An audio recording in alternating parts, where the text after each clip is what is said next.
Hello all, welcome back to my YouTube channel. നിങ്ങൾ എൻ്റെ channel ആദ്യമായിട്ടാണ് കാണുന്നതെങ്കിൽ ഒന്ന് സബ്സ്ക്രൈബ് ചെയ്ത് സപ്പോർട്ട് ചെയ്യണേ. ഒപ്പം തന്നെ ലൈക്ക് ചെയ്യാനും ഷെയർ ചെയ്യാനും കമൻറ്റ് ചെയ്യാനും മറക്കരുത്. എന്നതാ ഇതുപോലുള്ള നല്ല അടിപൊളി ബലൂൺ പോലെ ഇരിക്കുന്ന ഫുൾക്കേഡ് റെസിപ്പി ആയിട്ടാട്ടോ ഞാൻ വന്നിട്ടുള്ളത്.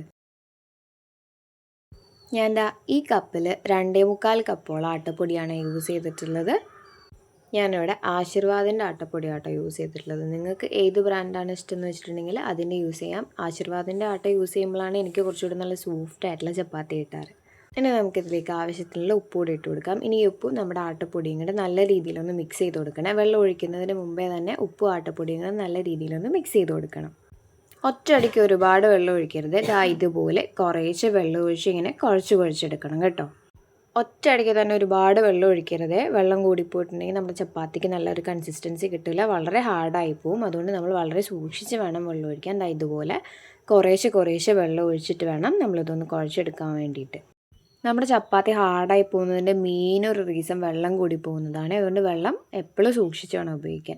എനിക്കിപ്പോൾ ഇവിടെ ഒരു 2 ഗ്ലാസ് വെള്ളത്തോളം ആട്ടോ ഉപയോഗിക്കേണ്ടി വന്നുള്ളത്. ഞാൻ പൊടിയെടുത്ത സെയിം ഗ്ലാസ്സിൽ തന്നെയാണ് 2 ഗ്ലാസ് വെള്ളം എടുത്തിട്ടുള്ളത്.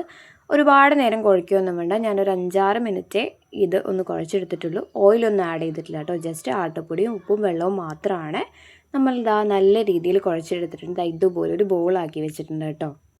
ഇതുപോലെ വിരൽ വെച്ച് കുത്തുമ്പോൾ നല്ല സ്മൂത്തായിട്ട് അകത്ത് പോകുന്നുണ്ടെങ്കിൽ മാവ് റെഡിയായി എന്നാണ് അതിൻ്റെ അർത്ഥം. ഇനി നമുക്കൊന്ന് 15 മിനിറ്റ് അടച്ചു വയ്ക്കാം.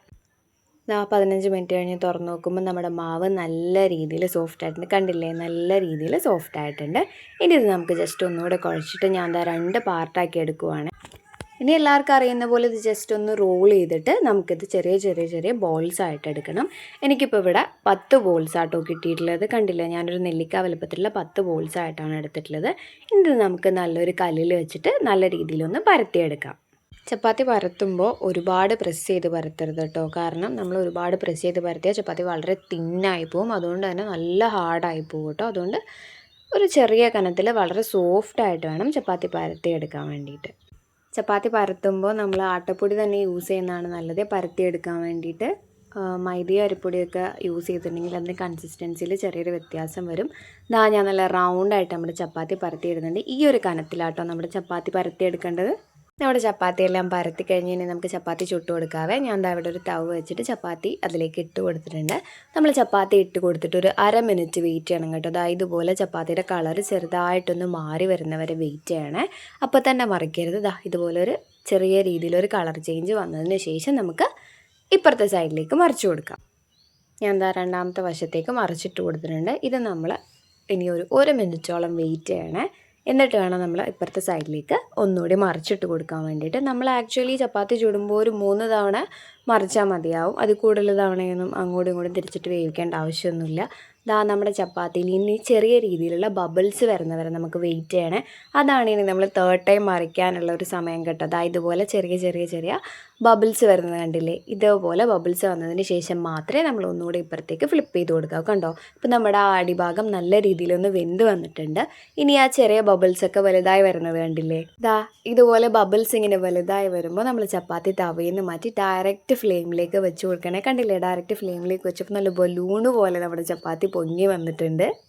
നമുക്ക് ചപ്പാത്തീൻ്റെ 2 വശവും ഡയറക്റ്റ് ഫ്ലെയിമിൽ വെച്ചൊന്ന് ചൂടാക്കി എടുക്കണേ. ഇങ്ങനെ ചെയ്യുമ്പോഴാട്ടോ നമ്മുടെ ചപ്പാത്തി നല്ല സൂപ്പർ സോഫ്റ്റായിട്ട് വരുന്നത്. നമ്മൾ ചട്ടിയിലിട്ട് ഇങ്ങനെ വീർപ്പിച്ചെടുക്കുന്നതിനേക്കാളും ഇങ്ങനെ ഡയറക്റ്റ് ഫ്ലെയിമിൽ വെച്ചെടുക്കുമ്പോൾ നല്ല രീതിയിൽ സോഫ്റ്റ് ആവും. ഇത് പിറ്റേ ദിവസം രാവിലെ വരെയൊക്കെ നല്ല സോഫ്റ്റായിട്ടിരിക്കും കേട്ടോ. കണ്ടോ, നമ്മുടെ ചപ്പാത്തി ഇങ്ങനെ പൊങ്ങി വരുന്നത് കാണാൻ തന്നെ നല്ലൊരു സാറ്റിസ്ഫൈയിങ് ആയിട്ടുള്ള കാര്യമല്ലേ. അതുപോലെ കഴിക്കാൻ ഇത് നല്ല ടേസ്റ്റാട്ടോ. നമ്മൾ തവയിൽ വെച്ച് ചുട്ടെടുക്കുന്നതിനേക്കാളും നല്ല സോഫ്റ്റും ടേസ്റ്റും ആട്ടോ ഈ ഡയറക്റ്റ് ഫ്ലെയിമിൽ വെച്ച് ഇതിങ്ങനെ ചുട്ടെടുക്കുമ്പോൾ. ഇപ്പോൾ നമ്മുടെ ചപ്പാത്തി അടിപൊളിയായിട്ട് എല്ലാം റെഡി ആയിട്ടുണ്ട്. നോക്കിയാൽ നമ്മുടെ ചപ്പാത്തി എത്ര സോഫ്റ്റാണ്. ഇത് നമുക്ക് ഒരു ദിവസം വരെയൊക്കെ ഈ സോഫ്റ്റ്നെസ്സോട് കൂടി തന്നെ ഇരിക്കും കേട്ടോ. കണ്ടോ, അതിങ്ങനെ കീറിയെടുക്കുമ്പോൾ എത്ര സ്മൂത്തായിട്ടാണ് വരുന്നത്. ലെയറായിട്ടാട്ടോ നമ്മുടെ ചപ്പാത്തി ഇരിക്കുന്നത്. ഇപ്പം തന്നെ നിങ്ങൾക്ക് മനസ്സിലാവില്ല ഇത് എത്രമാത്രം സോഫ്റ്റാണ്. അപ്പോൾ എല്ലാവരും ഇതൊന്ന് ട്രൈ ചെയ്ത് നോക്കി ഫീഡ്ബാക്ക് പറയണേ. ടാറ്റാ.